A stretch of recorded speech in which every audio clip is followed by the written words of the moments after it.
चलिए class start करते हैं हमारा लेक्चर।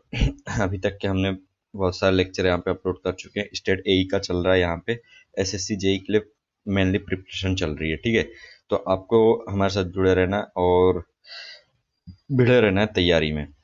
ठीक है, स्टेट एई के लेवल के आप क्वेश्चन करके जाओगे तो ऑब्वियस है कि आपका अच्छे से कुछ हो सकता है छोटी एग्जामों में। राइट, चलिए बात करते हैं। तो आपको हमारे चैनल को सब्सक्राइब करना है, ठीक है, लाइक करना है वीडियो को और शेयर भी करना है। चलिए बात करते हैं आगे। तो पहला क्वेश्चन यहाँ पे चेक करते हैं। ठीक है, पहला क्वेश्चन है आपका, according to Indian standard the number of rain gauge station for an area of 5, मतलब 5200 किलोमीटर स्क्वायर का एरिया है, तो उसके लिए आपका रेन गेज कितने लगेंगे। पहला क्वेश्चन दिया है, सॉलिड क्वेश्चन दिया है। किससे दिया है आपको पता होना चाहिए, किससे दिया है आपका समझ में आ रहा है कुछ, किससे दिया है भाई। इरिगेशन से दिया है ना, इरिगेशन से, हाइड्रोलॉजी से, हाइड्रोलॉजी से दिया है। होता है कंफ्यूजन, दोनों एक ही है ना, पानी पानी से मिलकर, तो इसीलिए थोड़ा सा हो जाता है, कोई दिक्कत नहीं। चलिए आगे बढ़ते हैं। तो इसमें कैसे हो जाएगा, इसमें आप कैसे निकाल लोगे, कुछ नहीं है। As per Indian standard one rain gauge is required per 520 kilometre square area in plains. बात समझ में आ रही कुछ, यहाँ पे देखो प्लेन्स की बात बोल रहा है। प्लेन्स क्वेश्चन ही बड़ा शानदार बना दिया है भाई ने। ठीक है, यदि आपको इतना सा याद है, 520 किलोमीटर स्क्वायर में एक रेन गेज की जरूरत पड़ती है। ठीक है, एक रेन गेज की जरूरत कितने स्क्वायर में पड़ती है। ठीक है, सिर्फ 520 किलोमीटर पे आपको एक रेन गेज की जरूरत पड़ती है। तो आपको क्या करना है भाई, कितनी रेन गेज, 552 आपका दिया हुआ है ऑलरेडी, डिवाइड कर दो 520 से, तो आपका निकल कर आ गया कितना, 10। तो ठीक है, आंसर हो गया 10। चलो आगे बढ़ो जल्दी से। तो आपको याद कितना रखना, 520 एक रेन गेज कितना, 52। याद रखने का तरीका मैं यहाँ पे आपको बताता हूँ। ठीक है, ये 52 है, राइट, 52 है, 52। तो रेन गेज बताना है आपको। ठीक है, 52 52, इस तरीके कुछ भी याद कर लो, 52 52 52। ठीक है, 52, रावण का भाई 52। ठीक है, और रेन गेज। ठीक है, रावण का भाई 52, रेन गेज, कुछ भी याद कर लो यार, कुछ भी। ठीक है ना, याद करना बहुत जरूरी है भाई, नहीं तो कुछ ना हो पाएगा ना जिंदगी में आगे। चलो आगे बात कर लेते हैं फिलहाल तो। The maximum super elevation on hill roads, ये तो भाई क्वेश्चन ना फेवरेट ही क्वेश्चन है। कितने बार ना पूछ लिया हो इस क्वेश्चन को। एसएससी जेई में पूछा है, एई में पूछा है, ईएसई में पूछा है ना। तो इसका हो गया आपका डी, क्वेश्चन 2 का आपका डी। चलिए क्वेश्चन हम यहाँ पे देखते हैं। End of speed limit is, इसमें क्या हो जाएगा, regulatory sign end of speed limit. ठीक है, स्पीड लिमिट का जो इंड रहता है ना, उसको अपन, ये क्या है, end of speed limit warning sign है, रेगुलेटरी है, इंफॉर्मेटरी है। ठीक है, तो आपको यहाँ पे बताना है। देखो अच्छे क्वेश्चन है, इनको आपको ध्यान रखना है। तो ये रेगुलेटरी साइन कहलाता है। ठीक है, इंड ऑफ स्पीड लिमिट आपका क्या कहलाता है, regulatory sign, regulatory sign, right. ठीक है, रेगुलेटरी साइन। चलो, जैसे कि इंड ऑफ स्पीड हो गया, इंड ऑफ स्पीड हो गया, तो ये ऐसे यदि साइन है आपके, तो ऐसे साइन को आप क्या बोलते हो, regulatory, regulatory sign, right, regulatory sign इसको बोला जाता है। चलिए आगे बात कर लेते हैं। नेक्स्ट बात करते हैं आपका, the stopping side distance of a vehicle for Indian highway is given by. ठीक है, Indian highways is given by, यहाँ पे क्या हो जाएगा आपको, देखो सिंपल है, एसएसडी बताना है ना आपको, एसएसडी। तो यहाँ पे आपका हो जाएगा 0.2, ये तो आपका, ये तो होगा ही होगा, ये तो आपको पता ही है, वीटी ये तो होगा ही। ठीक है, अब यहाँ पे माइनस है, माइनस नहीं होगा, क्या होगा, प्लस होगा। ठीक है, प्लस, तो यहाँ पे हो जाएगा कितना, ये वाला। ठीक है, अरे यार ये 0.01 कहाँ से, 0.8 प्लस। ठीक है, और डिवाइड में वी स्क्वायर कैसे हो जाएगा, डिवाइड में वी स्क्वायर नहीं होगा। यहाँ पे चेक करते हैं, हाँ ये सॉरी प्लस है ना यहाँ पे। तो आपका आंसर क्या हो जाएगा, आपका क्वेश्चन नंबर 4 का, सिंपल है, क्वेश्चन नंबर 4 का आपका आंसर ए हो जाएगा, है ना। वो तो होता ही है, आपको पता ही है, हमने रिवाइज भी किए हुए हैं इसके बारे में पूरा क्वेश्चन वगैरह। ठीक है, तो वो होता ही है एसएसडी का। चलो आगे बढ़ते हैं। The perimeter discharge relation is given by the equation, जो पेरीमीटर डिस्चार्ज, ठीक है, तो इसका आपका क्या हो जाएगा, इसका फार्मूला क्या हो जाएगा। ठीक है, तो क्वेश्चन नंबर 5 का फार्मूला आपका सिंपल ये वाला हो जाएगा। ठीक है, 4.75, ये वाला 4.75 अंडर रूट क्यू। ठीक है, लेसी थ्योरी का फार्मूला है ये। ठीक है, लेसिस थ्योरी का फार्मूला क्या है आपका, P equals to 4.75 Q by 2। ठीक है ये, ठीक है, under root Q, under root, ठीक है, अंडर रूट में है ये, मतलब कि 1/2। चलो आगे बढ़ते हैं, अपना नेक्स्ट क्वेश्चन देख लेते हैं क्या बोल रहे हैं यहाँ पे। यहाँ पे देखो, ठीक है, ये जो है आपकी स्ट्रीम लाइन है ना, between two stream lines represents. ठीक है, यदि दो डिफरेंस है ना, मतलब यदि डेल्टा है तो ये आप क्या होता है, वहां से क्या निकल कर आता है, डिस्चार्ज। ये तो आप, ये क्वेश्चन बहुत इंपॉर्टेंट है। देखो भाई, क्वेश्चन ने कहीं से भी पूछ लेता, अच्छे क्वेश्चन बनाता है यार। स्टेट ए के क्वेश्चन ना मजा आ जाता है। ठीक है, डिस्चार्ज कहलाता है, राइट। चलो बात करते हैं next. A block of wooden, a block of wood 2 metre long, 2 metre long है। ठीक है, 2 मीटर लॉन्ग है, टू मीटर क्या है, वाइड है, विड्थ उसकी 2 मीटर है, और आपकी डी जो है आपकी 1 मीटर है। राइट, ये है आपका floating horizontally in water, water में आपकी फ्लोट कर रहा है। ठीक है, जिसकी डेंसिटी वगैरह आपको दी हुई है, डेंसिटी आपको कितनी दे दी गई है, density of wood is 800 kg per metre cube, then the then the volume of water displaced will be. बहुत अच्छा क्वेश्चन है। चलो हम यहाँ पे कैसे कैसे इसको निकालेंगे, आपको क्या दे दिया है, सारी डायमेंशन दे दिया है, एल बी एच, आपको एल बी के एच दे चुका है, एल बी एच दे चुका है, तो यहाँ से आपका क्या निकल जाएगा, वॉल्यूम निकल जाएगा। ठीक है, यहाँ से इसका वॉल्यूम निकल जाएगा। ठीक है, और इसकी डेंसिटी कितनी देके रखी है आपको, डेंसिटी देके रखी है 800 kg पर मीटर क्यूब, ये आपको डेंसिटी देके रखा है। अब आपको निकालना है कि जो वाटर डिस्प्लेस्ड हुआ, वॉल्यूम जो वाटर डिस्प्लेस्ड हुआ वो कितना होगा, राइट। चलिए, तो सबसे पहले आपका यहाँ पे सिंपल आपका क्या हो जाएगा, देखो ये आपके जैसे कि वाटर है, यहाँ पे वाटर इस तरफ फिलअप है, और यहाँ पे आपकी वुडन ब्लॉक है। ठीक है, आपका वुडन ब्लॉक है जिसकी विड्थ वगैरह, लेंथ वगैरह, लेंथ है आपकी, आपको देखे रखा है, सारी चीज़ देखे रखा है।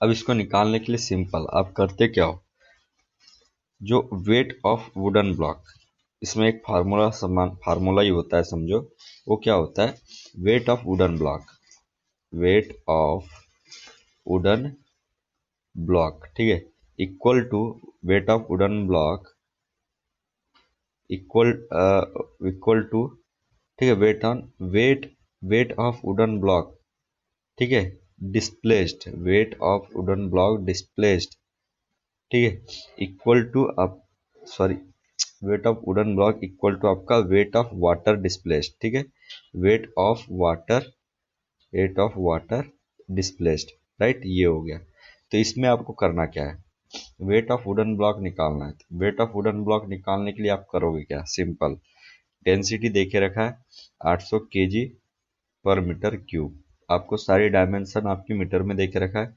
2 × 2 × 1, यहाँ से आपका वेट निकल जाएगा, इक्वल में आपका क्या हो जाएगा, ठीक है, weight of water displaced, weight of water displaced, ये कैसे निकालोगे, तो आपका वॉल्यूम निकालना है, वॉल्यूम इनटू वाटर की डेंसिटी कितनी होती है, 1000 kg per metre cube.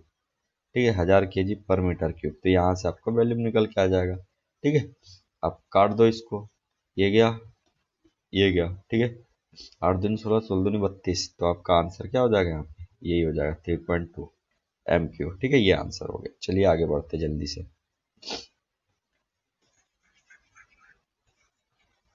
Next question check करो। तो आपको यहाँ पे क्या चीज़ याद रखना था, weight of, weight of wooden block, ठीक है, जो आपका पानी में उसका weight equal to displaced, volume of displaced water, मतलब वेट ऑफ वाटर, ठीक है, वेट ऑफ वाटर डिस्प्लेस्ड, ठीक है, वो चीज़ आपको निकाल लेना था बस। चलिए आगे बढ़ जाते हैं अपन। क्वेश्चन है आपका, यहाँ पे चेक करना, वेट ऑफ देखो क्या बोल रहा है, the rate of filtration of slow sand filter का रेट क्या होता है, ठीक है, 10 to 100 लीटर पर आवर ये होता है, ये क्या होता है, ठीक है।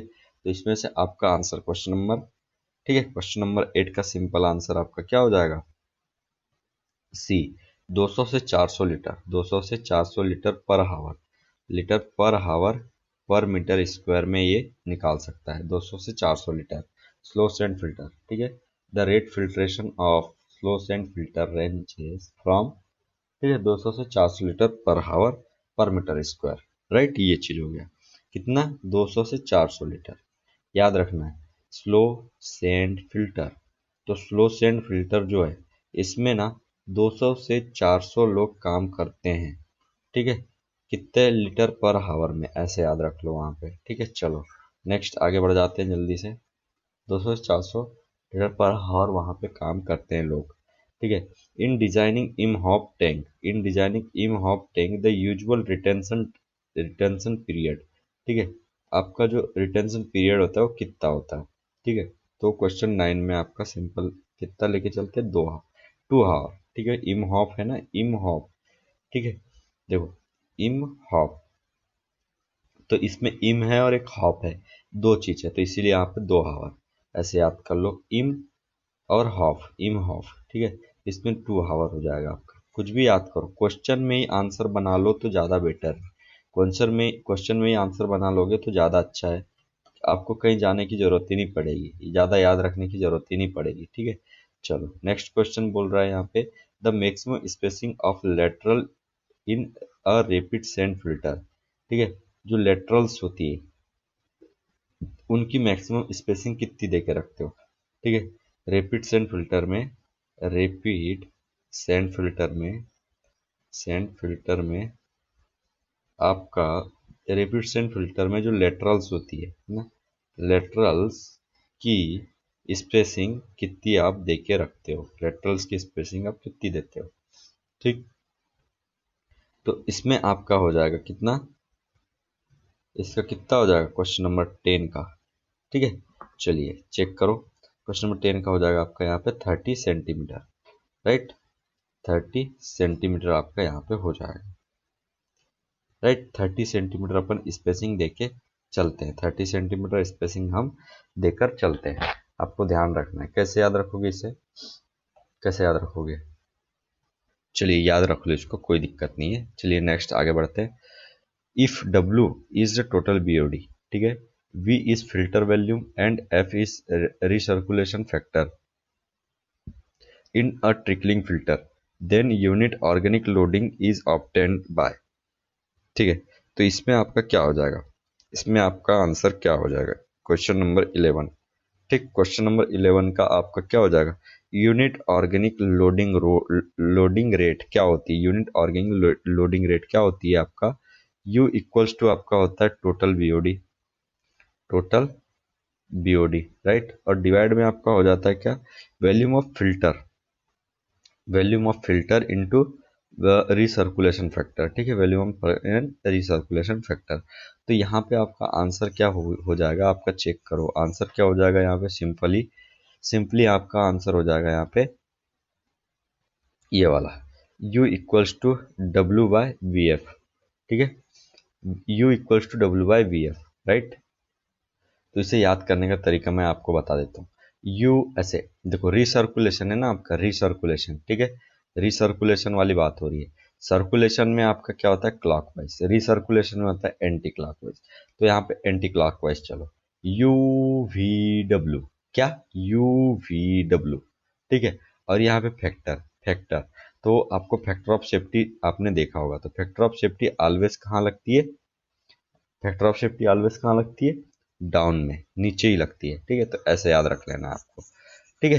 तो भाई याद रखते हुए चलना है, बहुत जरूरी है, याद नहीं रखोगे तो कैसे हो पाएगा। क्वेश्चन नंबर 12 की बात करते हैं, क्वेश्चन नंबर 12 बोलता है, in water supply pipes wrought iron and cost iron pipes, ठीक है, in water supply pipes wrought iron and cast iron pipes have relationship as, देखो, life of wrought iron pipes, and life of cast iron pipes. जो wrought iron pipes होते हैं उनकी क्या ज़्यादा होती है, ठीक है, तो इसको आपको बताना है, ठीक है, इसको आपको बताना है।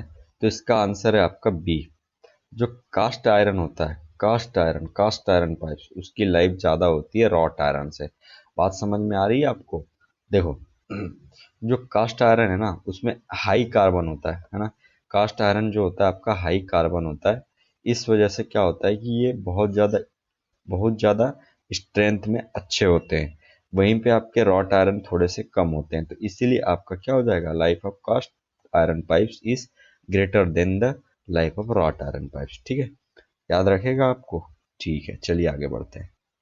यहाँ क्वेश्चन चेक करना, क्वेश्चन क्या बोल रहा है, when the bed level of canal is higher than the high flood level, ठीक है, of discharge, then the cross drainage work is set to be. ये क्वेश्चन आपका बहुत बार पूछा हुआ है, ठीक है, ये क्वेश्चन बहुत बार पूछा हुआ है। क्या बोल रहा है यहाँ पे, देखो, जो आपका bed level of canal is higher than, ठीक है, ब्लड फ्लड जो आपका क्या है, bed level of canal is higher than the high highest flood level, ठीक है। तो उस अब डिस्चार्ज उस केस में आपका यहाँ पे जो क्रॉस ड्रेनेज आपका प्रोवाइड करोगे वो क्या होगा, ठीक है, इसका होगा आपका एक्वीडक्ट, ठीक है, एक्वीडक्ट। याद रखने का तरीका यहाँ पे सिंपल है, बेड में डी आ रहा है, यहाँ पे बेड में डी आ रहा है और यहाँ पे क्या आ रहा है आपका, यहाँ पे देखो डक्ट में डी आ रहा है। तो जब बेड लेवल हाई हो गया तो समझो कि एक्वीडक्ट हो जाएगा, ठीक है, बेड लेवल आपका हाई है, हाई फ्लड लेवल से, तो आपका एक्वेडक्ट हो जाएगा, ठीक है। चलो नेक्स्ट आगे बढ़ते हैं। नेक्स्ट क्वेश्चन देखना, the bed of canal is lowered in case, ठीक है। अब यहाँ पे देखो, बेड जो आप कैनाल का बेड है वो आपका लोअर्ड हो गया, तो इसको बोलेंगे क्या, सिफोन एक्वेडक्ट बोलेंगे, कैनल सिफोन बोलेंगे, लेवलिंग बोलेंगे, क्या बोलेंगे, ठीक है। तो क्वेश्चन नंबर 14 का आपका हो जाएगा ऑल द एबो, ठीक है।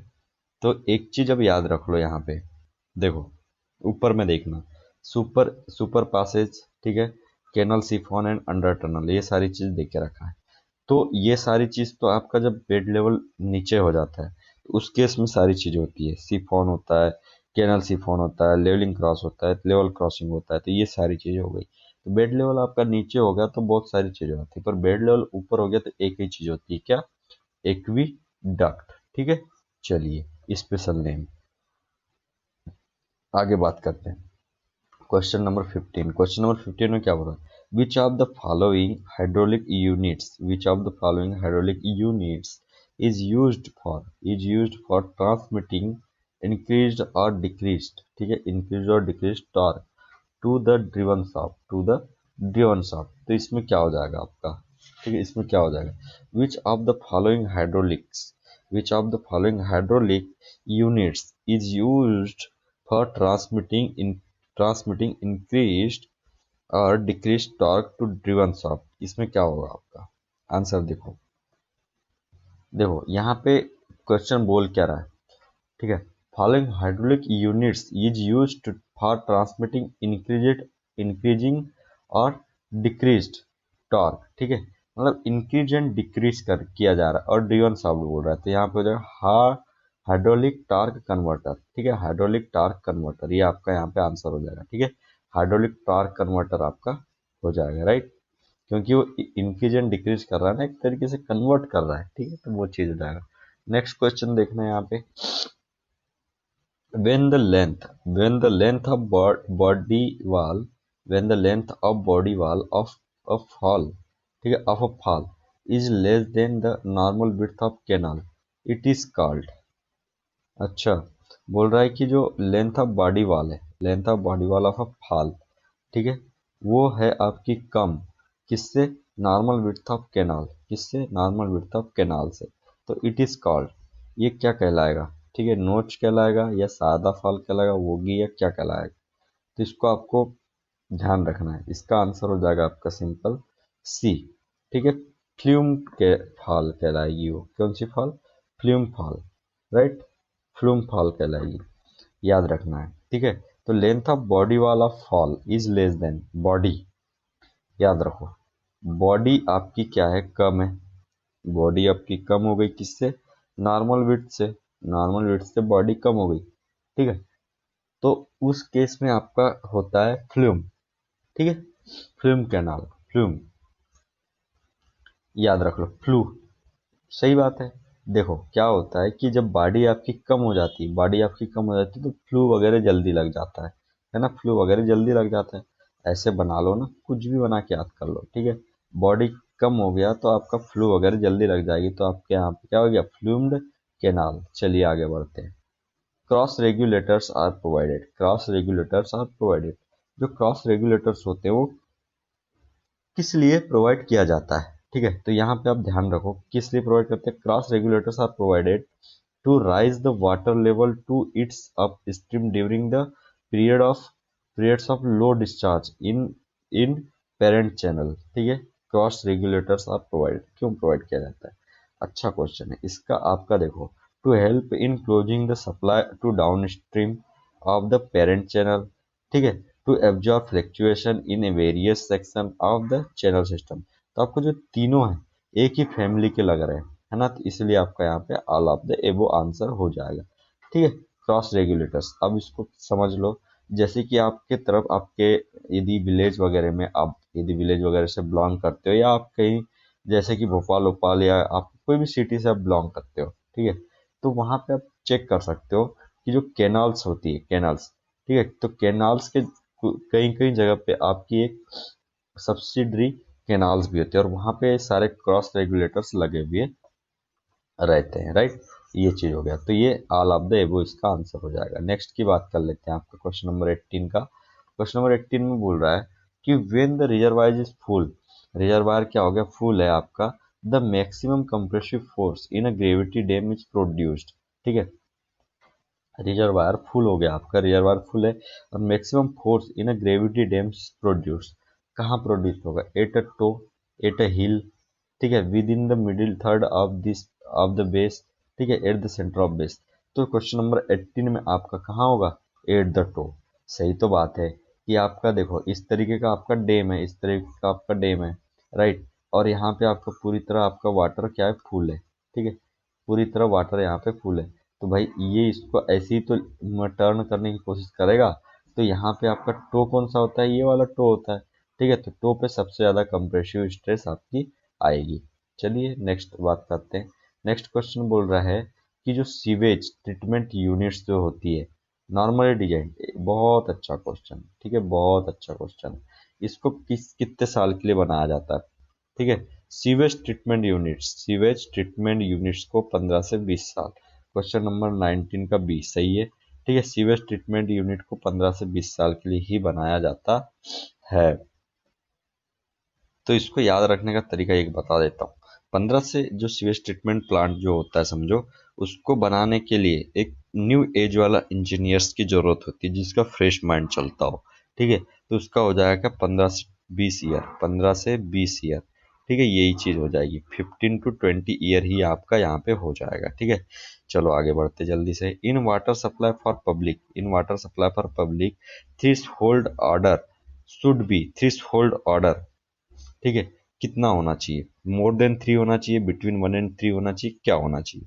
तो आपका इसका सिंपल है, इसका हो जाएगा बी, 1 and 3, बिटवीन 1 and 3, ठीक है। 1 से 3 के बीच में वहां पे आपकी ऑर्डर रहेगी तो अपन कोई दिक्कत नहीं, चला सकते हैं। 1 से 3 के बीच में कितने, 1 से 3 के बीच में ऑर्डर को अपन चला सकते हैं, ठीक है। इसमें गंदी चीज 1 से 3 हम चला सकते हैं। चलो आगे बढ़ते हैं। नेक्स्ट क्वेश्चन यहाँ पे चेक करना, क्वेश्चन नंबर, देखो इसमें क्या बोला, क्वेश्चन नंबर 21। बहुत अच्छे अच्छे क्वेश्चन है यहाँ पे, है ना। बोल रहा है कि septic tank is a, septic tank क्या है, डाइजेशन टैंक है, ठीक है, सेटलिंग टैंक है, क्या है आपका, ठीक है, या फिर बोथ ए एंड बी है। तो यहाँ पे ना आपका ना ये जो है आपका, ये हो जाएगा both A and B, right, सही बात है। सेटलिंग टैंक की तरह भी काम करेगा सेप्टिक टैंक, और आपका डाइजेशन टैंक की तरह भी काम करेगा। तो इसको याद रखने के लिए क्या होता है, डाइजेशन तो सबको पता है कि डाइजेशन तो होगा ही होगा वहां पे, राइट, डाइजेशन तो होगा ही होगा। बट सेटलिंग में थोड़ा सा कंफ्यूजन, तो आपको याद रखना से सेप्टिंग में से आ रहा है तो यहाँ पे भी से, तो ये भी होगा, राइट। चलो आगे बढ़ते हैं। The pipe which is use to carry the pipe which is used to carry the discharge from sanitary fittings, ठीक है, like bathrooms, kitchen and etc, ठीक है। बोलता है कि the pipe which is used to carry the discharge from sanitary, ठीक है, sanitary fittings sanitary fittings like bathroom, kitchens and etc is called, ठीक है, is called, right। तो यहाँ पे आपका क्या हो जाएगा, waste pipe, soil pipe, vent pipe and anti siphonage pipe, ठीक है। इसमें क्या होगा आपका, the pipe which is use to carry the discharge, ऐसा पाइप जो डिस्चार्ज को कैरी करता है फ्रॉम सैनिटरी फिटिंग, ठीक है, like bathroom, kitchen etc is called, right. तो इसका मैं आपको बता देता हूँ, इसका आंसर हो जाएगा क्वेश्चन नंबर 22 का। क्वेश्चन नंबर 22 का आपका आंसर होगा, सिंपल है, इसको बोलते हैं वेस्ट पाइप, ठीक है। इसको क्या बोलते हैं, वेस्ट पाइप। ये होता है वेस्ट पाइप बोला जाता है, ठीक है, जो कि आपका क्या बाथरूम वगैरह से ये सारी चीज को डिस्चार्ज को कलेक्ट करता है, तो वही आपका क्या हो गया यहाँ पे, बाथरूम पाइप, राइट। क्योंकि वो वेस्ट को कलेक्ट कर रहा था ना, इसलिए आपका वेस्ट पाइप हो गया। The pipes for water supply are tested for, ठीक है, the pipes for water supply are tested for, किसके लिए टेस्ट किया जाता है, लीकेज के लिए, डायमेंशंस के लिए, प्रेशर के लिए, किस किस के लिए आपका इनको चेक किया जाता है, तो भाई सभी के लिए चेक करेंगे ना यार, ठीक है, प्रेशर वगैरह, डायमेंशन वगैरह, लीकेज वगैरह सभी के लिए चेक किया जाएगा, तो ऑल ऑफ द एबो हो गया। In rapids and filters the depth of tank varies in between, जो टैंक की डेप्थ है रेपिड्स एंड फिल्टर में वो कितनी होगी, ठीक है, आपको बताना है, ठीक है, रेपिडसन फिल्टर में आपको बताना है कि उसकी डेप्थ कितनी होगी, राइट। इसमें हो जाएगा क्वेश्चन नंबर 24, आपका हो जाएगा बी, 2.5 से 3.5, ठीक है, 3.5 और इन 2.5 डेप्थ, ठीक है, डेप्थ कितने इसमें मीटर में होगी, ठीक है, 2.5 मीटर से 3.5 मीटर, 2.5 मीटर से 3.5 मीटर रेपिड, ठीक है, रेपिड सेंड फिल्टर में आपकी डेप्थ। तो यहाँ पे याद रखो भाई, रेपिड सेंड फिल्टर में यदि काम करना है, रेपिड सेंड फिल्टर में यदि काम करना है, तो इतनी हाइट का पर्सन अपने को चाहिए ही चाहिए, कितने, 2.5 से 3.5 मीटर का पर्सन चाहिए ही चाहिए। ये है हाइपोथेटिकली अपन ने क्या बनाया है, एक ऐसी चीज बना दी है जिससे कि आपको याद रहे, ठीक है, 2.5 मीटर से 3.5 मीटर की इसकी रहना चाहिए, ठीक है। चलिए आगे बढ़ते हैं। सीपेज थ्रो, क्वेश्चन बोल रहा है यहाँ पे, seepage through embankment in earth dam is controlled by, ठीक है, seepage through embankment in earth dam is controlled by, ठीक है, ये कंट्रोल्ड कैसे करते हैं, seepage through embankment in earth dam is controlled by, ठीक है। आपका जो इम्बैकमेंट होता है अर्थ डैम में, उसको सीपेज को कंट्रोल करने के लिए आप क्या बनाते हो, ड्रेनेज फिल्टर बनाते हो, ड्रेनेज टैंक बनाते हो, रिलीफ वेल बनाते हो, ठीक है, प्रोविजन ऑफ डाउनस्ट्रीम बर्न्स बनाते हो, तो इसमें तो ड्रेनेज फिल्टर बनाते ही बनाते हैं, ठीक है, क्वेश्चन का, ठीक है। तो इसका आंसर क्या होगा, ड्रेनेज ट्रेंच, ठीक है, ड्रेनेज ट्रेंच हो जाएगा, राइट। ड्रेनेज ट्रेंच का मतलब हो गया आपका कि ड्रेनेज ट्रेंच का मतलब हो गया आपका कि भाई वो उसी में काउंट आ गया ना, आपका ड्रेनेज फिल्टर विल्टर सब उसी में काउंट आ गया। नेक्स्ट की बात करते हैं, क्वेश्चन नंबर 26, ठीक है, a chamber made of concrete, ठीक है, a chamber made of concrete, fibre glass, PVC और प्लास्टिक, ठीक है, through which domestic waste water, ठीक है, sewage flows for primary treatment is called, ठीक है।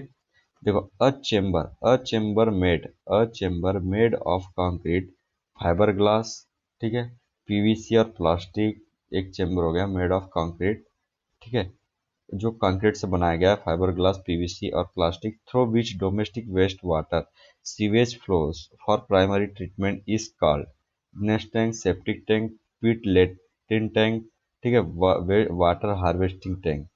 तो इसको यहाँ पे कौन सा हो जाएगा, ठीक है, ड्रेनेज टैंक होगा, पिट ये वाला होगा या कौन सा होगा, ठीक है। क्वेश्चन नंबर 26 में आपका हो जाएगा सेप्टिक टैंक, ठीक है, सेप्टिक टैंक जिसको बोला जाता है, क्या बोल रहे हैं यहाँ पे, ठीक है।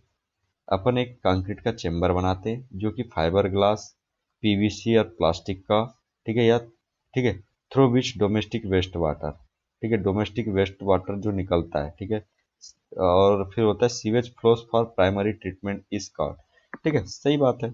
डोमेस्टिक वाला जो वेस्ट वाटर वगैरह होता है तो सबसे पहले सेप्टिक टैंक में ही जाता है। चलिए आगे बढ़ जाते हैं।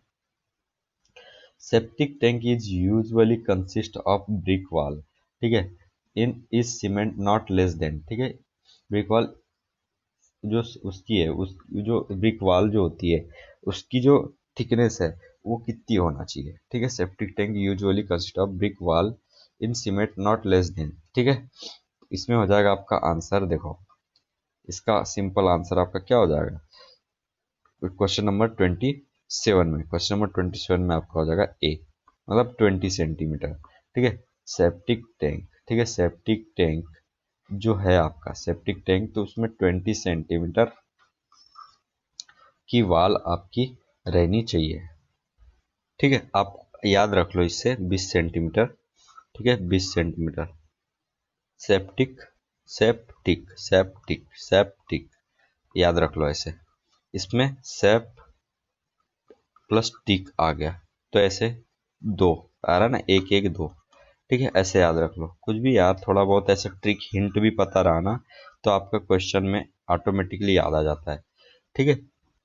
चलो नेक्स्ट क्वेश्चन देखना है यहाँ पे क्या बोल रहा है। The BOD after the filtration of sewage from low rate trickling filter, ठीक है, बोलता है BOD after the filtration of sewage from low rate tickling filter, तो बीओडी आपकी वहां पे कितनी रहती है, ठीक है। इस केस में आपका क्या हो जाएगा क्वेश्चन नंबर 28 में, तो 80 से 90% आपकी वहां पे बीओडी रहती है। कब? आपका जो लो रेट ट्रिकलिंग फिल्टर है, ठीक है, after the filtration of sewage from low rate trickling filter, तो लो रेट ट्रिकलिंग फिल्टर जो होता है वो उनसे वहां से उसके बाद में जो बीओडी आपकी रहती है वो कितनी रहती है, 80 to 90%, ठीक है, 80 to 90% रहती है। ये याद रखना है आपको, बीओडी कितनी रहती है, 80 to 90%, ठीक है। मतलब ऐसे याद रख लो, 100 के जस्ट करीब, पर इतना भी करीब नहीं कि एकदम ही करीब, ठीक है, जस्ट करीब, तो 80 to 90%, ये 90 to 99% नहीं होगा, ठीक है। चलो आगे बढ़ते हैं। The organic loading in a trickling filter, the organic loading in a trickling filter measured in, ठीक है, ऑर्गेनिक लोडिंग जो है आपकी ऑर्गेनिक लोडिंग ये ट्रिकलिंग फिल्टर में आपका क्या रहेगा, ठीक है, कि इसको अपन इसको जो मेजर करते हैं वो किस में मेजर करते हैं, मीटर क्यूब पर डे, ग्राम पर मीटर स्क्वायर पर डे, या केजी हेक्टेयर पर मीटर पर डे, ठीक है। इसमें कौन सा हो जाएगा 29 का, ठीक है, तो 29 का आपका यहाँ पे सिंपल है सी हो जाएगा, ठीक है। KG per hectare metre per day याद रखना है आपको, ठीक है, केजी पर हेक्टेयर पर metre per day. Organic loading जो है, ऑर्गेनिक लोडिंग जो आपकी रहती है उसको अपन किस में नापते हैं भाई, ऑर्गेनिक लोडिंग है ना तो केजी में तो नापेंगे ही, केजी में, ठीक है, केजी पर हेक्टेयर इतना ज़्यादा रहता है कि उसे हेक्टेयर में अपने को नापना पड़ता है, हेक्टेयर मीटर, ठीक है, और यहाँ पे पर डे, राइट, ये चीज़ हो गया। चलो आगे बढ़ते जल्दी जल्दी से। क्वेश्चन नंबर 30 को जरा देखना आप। The recirculation factor, the recirculation factor in a low rate trickling filter, ठीक है, इन अ लो रेट ट्रिकलिंग फिल्टर जो सर्कुलेशन रीसर्कुलेशन फैक्टर होता है वो कितना होता है, ठीक है। तो क्वेश्चन नंबर 30 का सिंपल आपका बी 1 होता है, ठीक है, रीसर्कुलेशन फैक्टर किसमें, लो रेट ट्रिकलिंग फिल्टर में, ठीक है। तो इसमें लो रेट है ना, लो रेट में रीसर्कुलेशन फैक्टर बोला है, तो एल, एल, ये जो एल है स्मॉल एल 1 की तरह दिख रहा है तो बस वही 1 ही याद रख लो, ठीक है। चलो आगे बढ़ते हैं।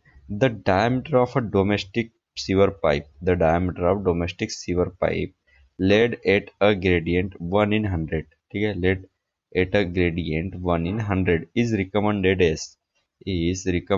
As, right, diameter of domestic sewer pipe, ठीक है, जो डोमेस्टिक सीवर पाइप होता है उसमें जो आपका ग्रेडियंट तो ये होता है 1 in 100, बट डायमीटर आपको बताना है कि अपन कितना लेके उसमें चलते हैं, तो 31 का सिंपल आपका कितना हो जाएगा बी 150 mm हम लेके चलते हैं, ठीक है। 150 mm का पाइप हमको डालना रहता है, किसमें, आपका डोमेस्टिक सीवर के लिए 150 mm का पाइप, ठीक है। 150 mm का पाइप हम डालते हैं। 150 mm बोले तो 15 सेंटीमीटर, बोले तो 15 सेंटीमीटर, ठीक है। 15 सेंटीमीटर का पाइप हम यहाँ पे डालते हैं, ठीक है। 15 सेंटीमीटर का पाइप, क्या 15 सेंटीमीटर का पाइप हम यहाँ पे डालते हैं, यहाँ पे डोमेस्टिक सीवर में। डोमेस्टिक सीवर में कितना डालते हैं, 15 सेंटीमीटर का पाइप हम डालते हैं। ये याद रखना है, याद रखना है, याद रखना है, याद रखना है, याद रखना है, ठीक है। 10 बार बोल रहा हूँ, ठीक है। डोमेस्टिक सीवर में 15 सेंटीमीटर का पाइप, 15 सेंटीमीटर डायमीटर का पाइप हम यूज करते हैं। नेक्स्ट की बात कर लेते हैं। यहाँ पे क्वेश्चन नंबर आप 32 देखो। क्वेश्चन नंबर 32 में आपका क्या बोल रहा है, which of the following is not a requirement for a site selection, ठीक है। Which of the following is not a requirement for site selection of hydro electric power plant, ठीक है, ठीक है। तो इसमें क्या हो जाएगा, availability of water, which of the following is not a requirement for site selection, for site selection of hydro electric power plant, right. तो हाइड्रो इलेक्ट्रिक पावर प्लांट के लिए आपका फॉलोइंग इज नॉट रिक्वायरमेंट, आपकी जरूरत नहीं है, किस चीज की जरूरत नहीं है बोल रहा है, ठीक है। रॉकी लैंड, सेडिमेंटेशन, ठीक है, large catchment area, large catchment area, ठीक है, अवेलेबिलिटी ऑफ वाटर। तो यहाँ पे आपको किस चीज की जरूरत नहीं है, तो सिंपल है ये, ठीक है। तो 32 का डी। यार सेडिमेंटेशन क्या है सेडिमेंटेशन क्या है भाई, बड़ा यहाँ पे फनी टाइप का क्वेश्चन बना दिया है यार, हंसी आ गई मुझे तो, आपको भी आई होगी शायद, ठीक है।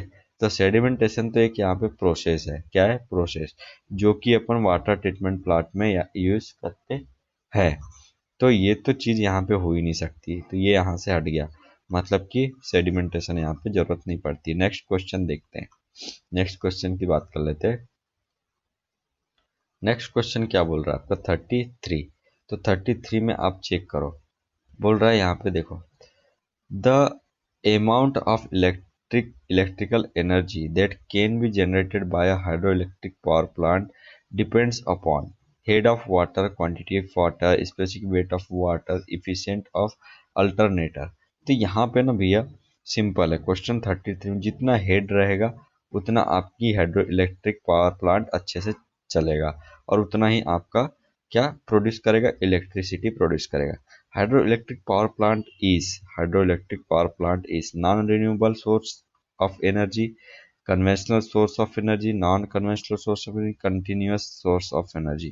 ये बहुत ही अच्छा क्वेश्चन पूछा है, ठीक है। तो 34 का आपका हो जाएगा यहाँ पे बी, कन्वेंशनल है ना ये भाई, इसमें ना तो कोई आपका खर्चा लग रहा है ना कुछ लग रहा है, कन्वेंशनल एनर्जी है। नेक्स्ट की बात कर लेते हैं, what type of flow can be taken, what type of flow can be taken for granted in a pipe, granted in a pipe of uniform cross section, ठीक है। what type of flow can be take for granted in a pipe of uniform cross sectional। आपका uniform cross sectional का pipe है, उसमें आपका जो flow होगा वो कौन सा फ्लो होगा, स्टेडी फ्लो होगा, अनस्टेडी फ्लो होगा, यूनिफॉर्म फ्लो होगा, कौन सा फ्लो होगा, ठीक है। तो क्वेश्चन नंबर 35 का होगा क्या, यूनिफॉर्म फ्लो, क्योंकि यूनिफॉर्म क्रॉस सेक्शन है, याद रखना है, यूनिफॉर्म क्रॉस सेक्शन है, इसलिए यहाँ पे यूनिफॉर्म फ्लो होगा। नेक्स्ट की बात करते हैं, what is the most common medium for sediment transport, ठीक है। सेडिमेंट ट्रांसपोर्ट के लिए एक कॉमन मीडियम क्या है आपका, वाटर ही होगा, और क्या। 36 का आपका सिंपल है, आपका डी वाटर, राइट। अच्छा क्वेश्चन है, चलो। How many type of weirs are there based on the shape of crest, shape of the crest, ठीक है, ठीक है, shape of the crest. How many types of weirs are there based on shape of the crest. तो shape of crest के based पे क्या होगा आपका, ठीक है, इसमें क्या हो जाएगा आपका, तो 37 का सिंपल है आपका आंसर बी 4, ठीक है। क्रिस्ट कितने होते हैं, क्रिस्ट के टाइप, शेप ऑफ क्रिस्ट, ठीक है, शेप ऑफ द क्रिस्ट। तो क्रिस्ट में आपका कितने शेप के वो होते हैं आपके, ठीक है। तो यहाँ पे हो जाएगा 4, राइट, 4 आपको याद रखना है, 4। जो वियर है, क्रिस्ट शेप के वियर कितने होते हैं, 4 होते हैं, ठीक है, वियर याद रखो। ठीक है, VIR, इसमें चार है ना, चार, तो ऐसे चार याद रख लो, इसके चार। चलो नेक्स्ट की बात करते हैं। ट्रेंगुलेशन wear is also called, ट्रेंगुलेशन wear is also called, क्या कहलाता है ट्रेंगुलेशन वियर आपका, क्या कहलाता है? तो आपका सिंपल है आपका, तो इसका हो जाएगा सी, वी नोच, सही बात है। ट्रेंगुलेशन बोले तो ऐसे ही कुछ ट्रेंगल बन रहा है ना, ये वी, ये वी है, हालांकि ये ट्रेंगल तरीके का बन रहा है, तो वी नोच आपका कहलाएगा। नेक्स्ट बात कर लेते हैं। चलिए नेक्स्ट क्वेश्चन है यहाँ पे, weirs are normally use to calculate, weirs किसके लिए यूज किया जाता है? ठीक है, वियर्स जो होते हैं वो किसके लिए यूज किया जाता है? हेड लॉस के लिए, वॉल्यूम के लिए, डिस्चार्ज के लिए, वेलोसिटी के लिए।